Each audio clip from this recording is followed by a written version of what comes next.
Ainda nós para na etapa de Hooiberg para anunciar a continuação da seguinte fase 2, que nós também começar com a execução de ESAC.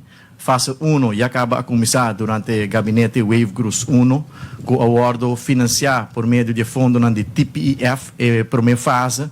Nós percorrer para a direita e trape for de começo de Hooiberg, até que o ora começa a subir 0 mês também nós percorrer para a direita e HUT.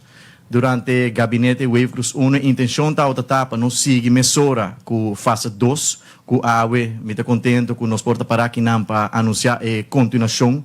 Está bom conhecer que a pandemia apone que nós temos setback de execução de todo o projeto de melhoração de produto Aruba que está em pipeline, onde o projeto que está em pipeline e claro para começar a execução está em fase 2 de projeto de beautificação de Hooiberg.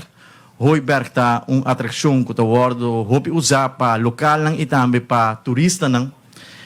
Aruba Tourism Authority regularmente está fazendo surveys riba a guest satisfaction de turistas que está bem Aruba e Aruba está score hopi alto dessa aqui. As a matter of fact, Aruba está score é de mais alto da inteira região de Caribe para o que está a guest satisfaction, pero algo que está bem regularmente dilante tá com o turista não está señalar que Aruba tem falta de atração. Aruba tem bonita lama, bonita beach, nós tem bonita clima, nos gente está hopi amável, hopi cordial. Pero sa kita algo que regularmente está bem dilante que Aruba toch de parte do turista não está sente que tem falta de atração.